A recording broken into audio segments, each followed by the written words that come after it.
पाकिस्तान के मारूफ सहाफ़ी अरशद शरीफ दयारे गैर में बेदर्दी से कत्ल कर दिए जाते हैं। सुप्रीम कोर्ट ऑफ पाकिस्तान पर खासा प्रेशर होता है। पूरे मुल्क से लोग कसीर तादाद में सुप्रीम कोर्ट ऑफ पाकिस्तान और उस वक्त के चीफ जस्टिस उमर अता बंदयाल के नाम खतूत लिख रहे होते हैं।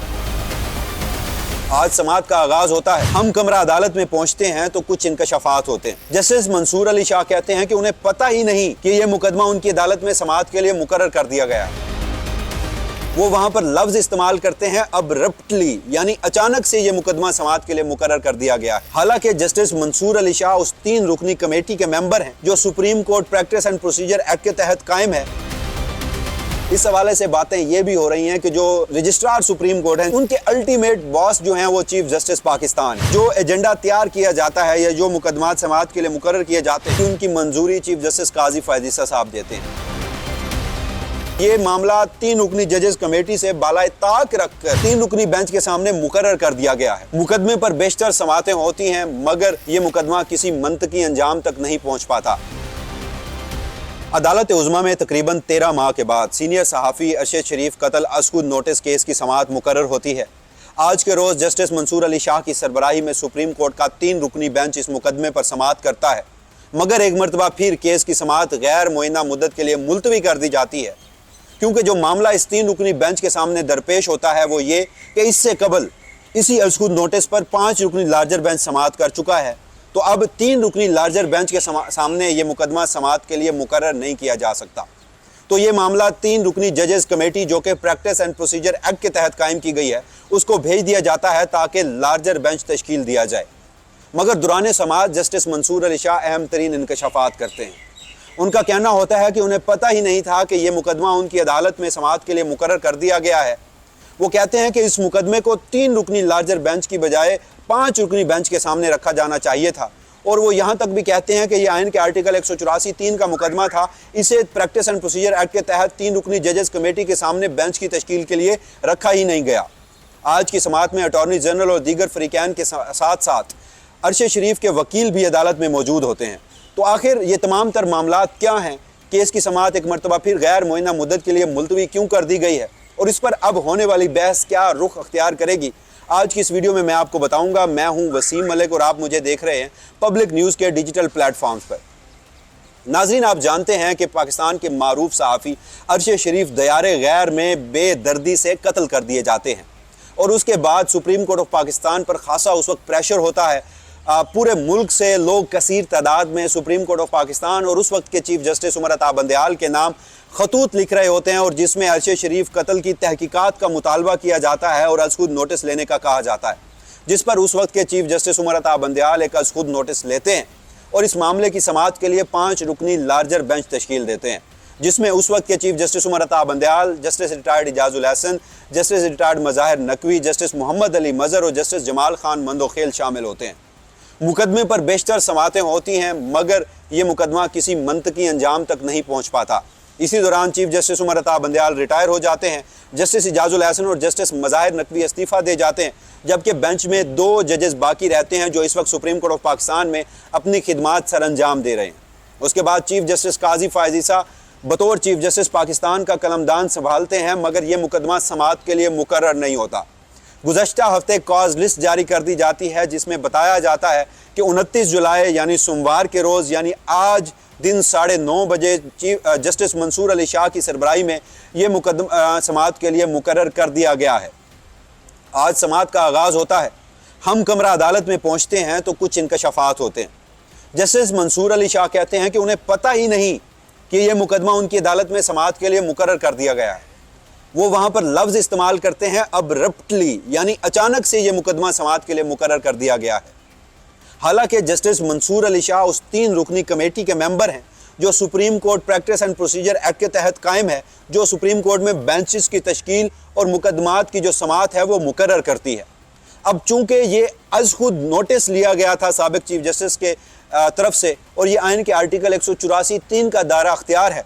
तो ये कानूनी तौर पर supreme court of Pakistan, chief justice Umar Ata Bandial और उनके बाद सुप्रीम कोर्ट के 2 सीनियर तरीन जजेस जिसमें justice Mansoor Ali Shah senior puisne जज हैं और उनके बाद सीनियरिटी में जस्टिस मुनीब अख्तर आते हैं। ये 3 जजेस पाबंद हैं कि वो आइन के आर्टिकल 184(3) की चाहे वो आइनी दरखास्तें हों या फिर उसके साथ साथ अज़कुद नोटिस हो या सुप्रीम कोर्ट में जितने भी बेंचेस तश्कील दिए जाते हैं वो इन 3 रुकनी जजेस कमेटी की अक्सरियत तय करती है।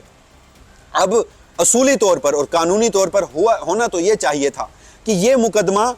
समाअत के लिए मुकर्रर होने से पहले 3 रुकनी जजेस कमेटी के सामने रखा जाना चाहिए था, और जिस पर 3 रुकनी जजेस कमेटी को यह तय करना चाहिए था कि इसके ऊपर कौन सा बेंच ये है वो समाअत के लिए मुकर्रर किया जाना है, कौन सा बेंच बनाया जाना है। मगर जब ये कॉज लिस्ट जारी हुई थी तो हमारे मुताबिक यही हम समझ रहे थे कि गालबन 3 रुकनी जजेस कमेटी ने ही ये फैसला किया है कि इस मुकदमे की समाअत जस्टिस मंसूर अली शाह की सरबराही में 3 रुकनी बेंच के सामने लगा दी जाए। मगर आज जस्टिस मंसूर अली शाह कहते हैं कि उन्हें ही नहीं पता, तो इसका साफ जाहिर है, मतलब वाजे है कि ये मामला 3 रुकनी जजेस कमेटी से बालाए ताक रखकर एक 3 रुकनी बेंच के सामने मुकर्रर कर दिया गया है। अब जो 3 रुकनी जजेस कमेटी के सरबराह हैं वो चीफ जस्टिस काजी फायजी शाह हैं, जबकि उस 3 रुकनी जजेस कमेटी के जो सेक्रेटरी हैं वो registrar supreme court Jazila Aslam है, जो कि 3 रुकनी जजेस कमेटी के सामने एजेंडा पेश करती हैं। अब ये किसकी तरफ से कानूनी तौर पर लैप्सेस सामने आया है कि या तो ये रजिस्ट्रार सुप्रीम कोर्ट ने अपनी तरफ से ये मुकदमा 3 रुकनी बेंच के सामने समाअत के लिए मुकर्रर कर दिया गया है, या फिर इस हवाले से बातें ये भी हो रही हैं कि जो रजिस्ट्रार सुप्रीम कोर्ट हैं, जो सेक्रेटरी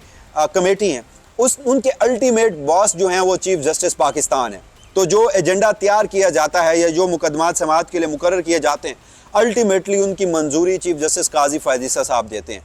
मगर इन दोनों वजूहात में से वजह जो भी हो, कॉन्सिक्वेंसेस के तौर पर मामला ये निकला है कि दियारे गैर में पाकिस्तान का एक प्रोमिनेंट सहाफ़ी बेदर्दी से कत्ल कर दिया जाता है। गालबन 1.5 साल हो चुका है इस अज़कुद नोटिस को लिए, मगर यह मामला मंतकी अंजाम तक नहीं पहुंच पाता। दूसरी तरफ हालात ये हैं कि अरशद शरीफ शहीद की जो जोजा हैं, जो अहलियाँ हैं, वो कीनिया की अदालत में एक मुकदमे की समाअत के लिए दरख्वास्त देती हैं। वो जो मिस्टेकन आइडेंटिटी का केस होता है कीनिया में, और गुज़श्ता माह ही उसके हवाले से फैसला आता है, और पुलिस का वो मौक़िफ़ कि अरशद शरीफ को मिस्टेकन आइडेंटिटी के हवाले से वो जो हैं वो हलाक हुए हैं, तो वो रद्द कर दिया जाता है, और बाकायदा तौर पर वहाँ की अदालत ये फैसला करती है कि ये मिस्टेकन आइडेंटिटी का केस नहीं था, अरशद शरीफ को टारगेट करके कत्ल किया गया है। और कीनिया हुकूमत को ये हुक्म जारी करती है वहाँ की अदालत कि अरशद शरीफ के लवाहिकीन को कोई मुआवजा भी अदा किया जाए।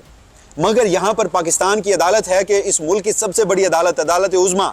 सुप्रीम कोर्ट ऑफ पाकिस्तान, वहाँ की जानिब से एक अज़कुद नोटिस लिया गया जो आइन के आर्टिकल 184(3) का दायरा अख्तियार है, जो कि सुप्रीम कोर्ट ऑफ पाकिस्तान का फंडामेंटल दायरा अख्तियार है, जिसकी बुनियाद पर, जिसकी एसेंस पर पूरी सुप्रीम कोर्ट ऑफ पाकिस्तान की कायनी अदालत निज़ाम इंसाफ खड़ा है, जो कि बुनियादी तौर पर बराह रास्त बुनियादी इंसानी हकूक़ और आइन पाकिस्तान की इन्फोर्समेंट का दायरा अख्तियार है। मगर ये मुकदमा गैर ज़रूरी तौर पर इल्तवा का शिकार होता जा रहा है, और आज भी एक मरतबा फिर हुआ, चाहे वो जिसकी मर्जी गलती थी, चाहे वो जजेस कमेटी के सामने रखा गया मगर नहीं रखा गया। इस हवाले से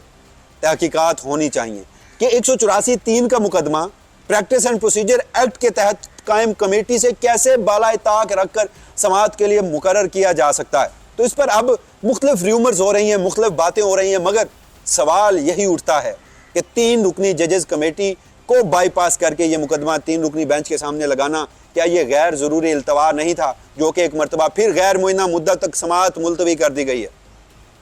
अब यही मुकदमा था जिस पर वफाकी हुकूमत की जानिब से मुझे याद है कि 13 जून 2023 को आखिरी समाअत हुई थी। यही अटॉर्नी जनरल मंसूर उस्मान अवान साहब रोस्टम पर मौजूद थे, और इन्होंने कहा था कि हमने 2 लोगों के रेड वारंट जारी कर दिए हैं वहाँ, जिन लोगों के पास सीनियर सहाफ़ी शहीद अरशद शरीफ आखिरी दिनों में रह रहे थे। खुरम और वक्कार के नाम के 2 करैक्टर थे,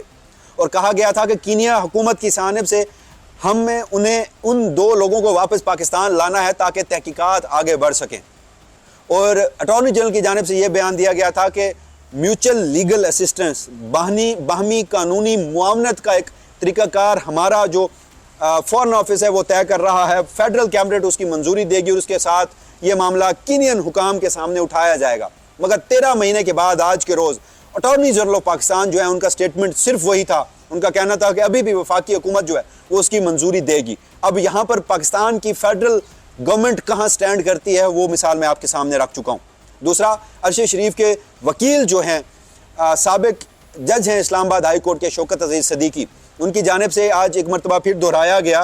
कि पाकिस्तान में कई लोग ऐसे हैं जो ये दावा करते हैं कि अरशद शरीफ को किसने कत्ल किया वो जानते हैं, लिहाजा उन लोगों को बुलाया जाए। जैसा कि हामिद मीर साहब हैं, मोहम्मद मालिक साहब हैं, सीनियर सहाफ़ी हैं, फैसल वाडा साहब हैं, सेनेटर हैं, वो मुतअद्दिद मरतबा ये दावे कर चुके हैं।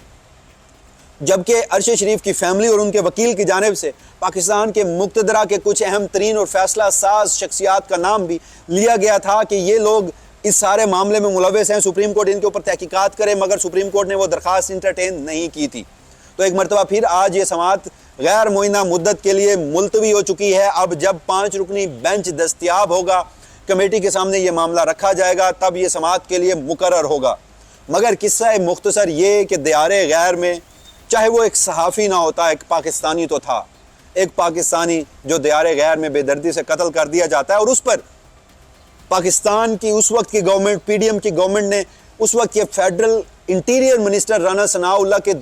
मातहत 2 इदारे, जिसमें FIA और जिसमें IB, 2 अफसरान, उनके ऊपर एक FFT नामी फैक्ट फाइंडिंग टीम नामी कमेटी बनाकर कीनिया भेजा गया था। उस FFT ने 492 सफ़ात पर मुश्तमिल एक रिपोर्ट मुरतब की थी, जो कि बाद में लीक भी हो गई, और उसमें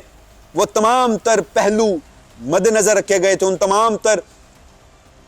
शख्सियात के नाम दर्ज किए गए थे, उन तमाम तर इदारों के नाम दर्ज किए गए थे जो बज़ाहिर पाकिस्तान के ताकतवर इदारे हैं, और जिनके बारे में कहा गया था कि अरशद शरीफ का पर पाकिस्तान की जो ज़मीन है वो तंग कर दी गई थी, वो इन्हीं लोगों की वजह से तंग कर दी गई थी, और जिसकी वजह अरशद शरीफ मुल्क छोड़कर बाहर गए। अब इस सारे मामले में दियारे गैर में एक पाकिस्तानी, एक प्रोमिनेंट सहाफ़ी, एक इन्वेस्टिगेटिव जर्नलिस्ट शहीद हुआ। दियारे गैर में क्या कुछ हुआ शायद उसकी तो हम तहकीकात ना कर सकें, मगर अदालत उज़्मा की जिम्मेदारी है कि वो एक सहाफ़ी को इंसाफ दे और इस बात का तयन किया जाए कि वो ऐसे क्या अनासिर थे, वो कौन से हालात बना दिए गए थे जो अरशद शरीफ को पाकिस्तान छोड़ने पर मजबूर कर गए थे।